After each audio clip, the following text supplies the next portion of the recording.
pinauna natin yung kabila. Sige, mag-proclaim kayo dyan. Kami, mga dihado mga kami, dito lang kami mamaya after 2 days. Today, 13 kami mag-proclamation. Hinayaan natin sila. Ang ginawa namin ni Atty. Jimmy Bundok, pumunta kami sa simbahan, sa Lourdes Church, dito sa Quezon City. Kami po'y nagsimba doon kasi we believe na bago ka sasabak sa napaka-importanting bagay, kagaya nung kami ay mga sundalo pa, bago kami mag-jump off, aakyat sa bundok para makipaggira sa mga NPA, ginagather ko yung mga tao ko. Kami lahat nagdadasal, Lord, sana 50 kami na aalis. Sana 50 rin kami makakabalik dito sa aming kampo. Yan ang palagi naming dasal. Despite of that, sila'y nauna, wala nang ginawa, kundi puro patira ng tira sa atin. Wala na nga kaming tahimik. We were giving you the moment. Sa inyo na yung February 11. At sa amin ang February 13. You have the moment. Pero, bakit tayo tinitira? Ibig bang sabihin, takot sila sa atin? Ha? Isang lang indicator dyan. Kasi kung insignificant opposition tayo, bakit ko pakialaman kung sino-sino yan sila? Bahala kayo dyan, mga insignificant kayo. Pero the mere fact that the knowledge that the President of the Republic of the Philippines ang tumitira, ibig sabihin, we are somebody. Di ba? Ano ibig sabihin yan? Gusto ko lang sagutin. Ito, sagutin ko lang.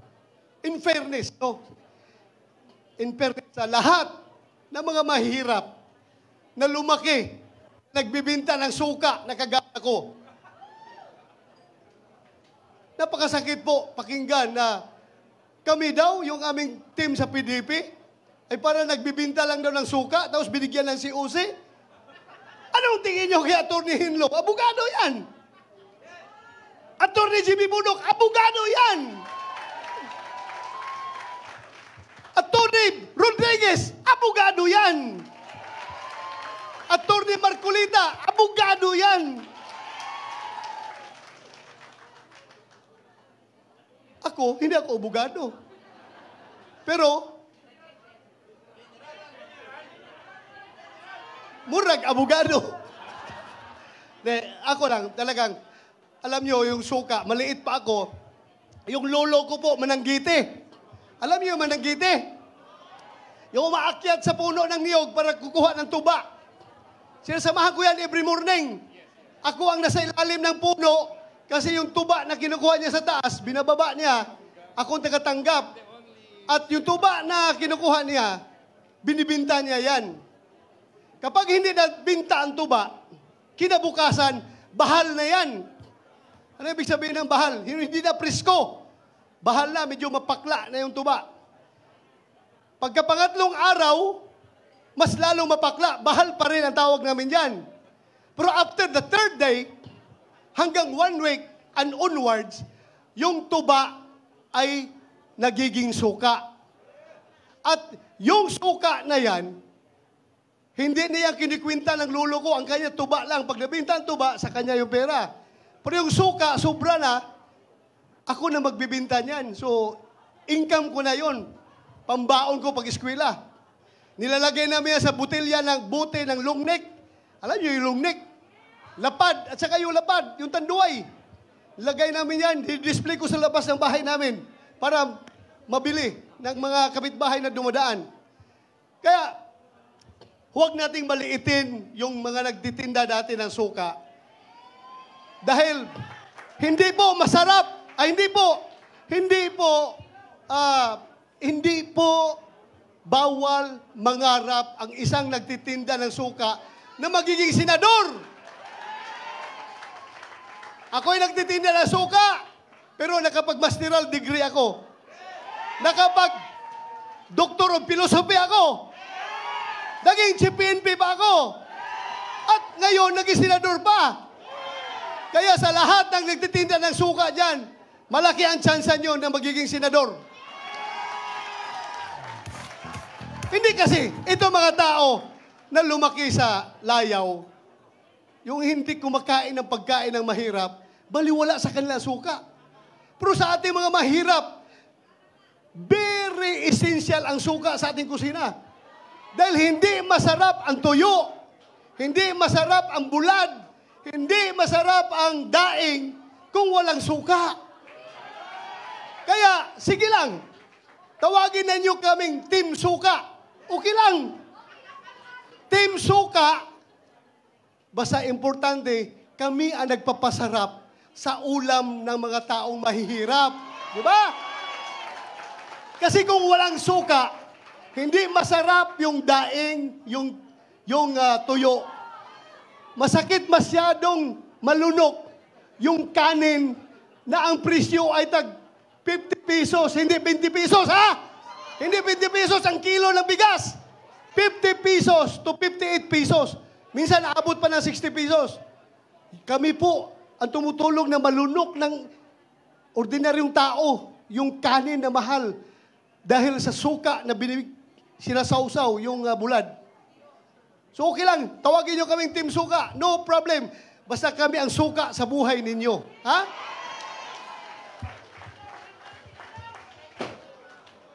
Tayo daw. Ay, nabanggit ko lang kasi yung nakikita ko dito. Andito pala si Pastor Kibuloy. Di ba? Isa-isahin ko yan mamaya. Isa-isahin ko yan mamaya. Huwag kayong mag-alala, isa-isahin ko yan. Ang kandidato daw ng kabila ay may bahid ng dugo ang kamay. Dahil sa tukhang. Wala mang ibang involved yan sa tukhang kundi ako. Di ba? Kaya, with all due respect, sasagutin ko lang po. Alam po ninyo mga kaibigan, kung yung aking mga kamay ay may bahid ng dugo, hindi ko po yan ikinakakahiya. Kung yung aking mga kamay ngayon ay may bahid ng dugo, dugo ng mga masasamang tao, kung kinakailangan na madumihan ng dugo ng masamang tao ang aking kamay para maprotektahan ang buhay ng mga matitino, mababait at mga law-abiding citizens, gagawin ko po yun. Itaga nyo sa bato. Gagawin ko yan.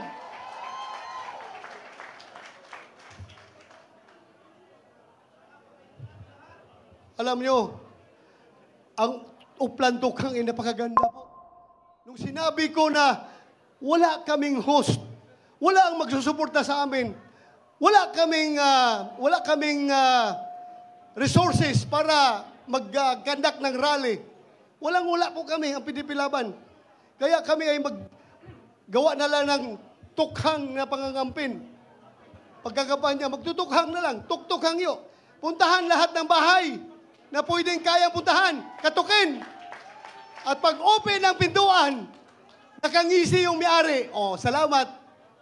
Makiusap ako, pwede niyong ibuto kami, mga PDP Laban at buong team ng suka.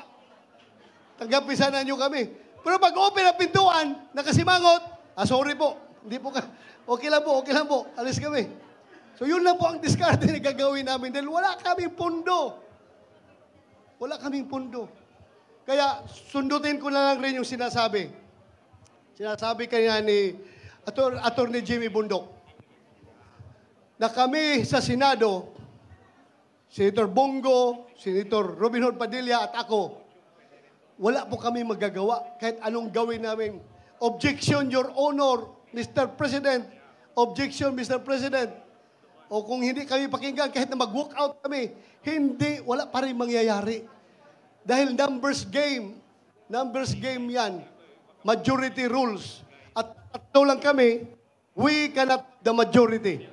Kaya, kailangan namin ang suporta. Kung kami pabalikin ninyo sa Senado, kami ni Senator Bongo, talagang kailangan namin na makakasama Attorney Jake Bundok, Attorney J.B. Hinlo, Attorney Rodriguez, Attorney Raul Lambino, Attorney Marcolita, napakagaling na abogado. Kailangan natin. At ang pinaka-importante, si Pastor Apollo Kibuloy. Kahit na kaming lahat ang lahat ng kasama namin ay mga abogado, kailangan pa rin natin ng man of God para sa aming spiritual na direksyon. At si Philip Salvador, kailangan nating isama. So yun lang po ang pakiusap ko sa inyo. Dagdagan ninyo kami. Kung ibalik nyo kami doon, dagdagan nyo kami sa aming mga kasamahan. Yun lang po. Maraming salamat. Magandang hapon sa ating lahat. Pangulong Bongbong Marcos tila nagpasaring sa kampo ng mga Duterte sa isang kick-off na ginawa sa Ilocos Norte upang ipakilala ang mga senador na kanyang iniindorso. Ngunit hindi nakaligtas si Pangulong Marcos sa pambabatikos ni Kaado Paglinawan. Nasabihin nito sa interview niya sa SMNI na tila wala na daw siyang institutional memory. At ang pamilya Marcos raw ay nasa state of panic na at ito raw ay mga desperado na. Ngunit ano nga ba ang institutional memory na sinasabi ni Kaado? Ang institutional memory ay tumutukoy sa naipon at naipasa-pasang kaalaman, karanasan at patakaran at kasanayan ng isang organisasyon o institusyon sa paglipas ng panahon. Mahalaga ito upang mapanatili ang continuity at maiwasan ang pag-uulit ng mga pagkakamali mula sa nakaraan. Kayo mga kababayan, ano ang opinion ninyo sa napanood ninyong video? I-comment nyo sa baba at sa lahat ng mga gustong makapanood ng buong interview ni Kaado ay panoorin po ninyo sa Facebook page ang SMNI. Muli maraming salamat at magkita-kits po ulit tayo sa susunod nating update. Maraming salamat!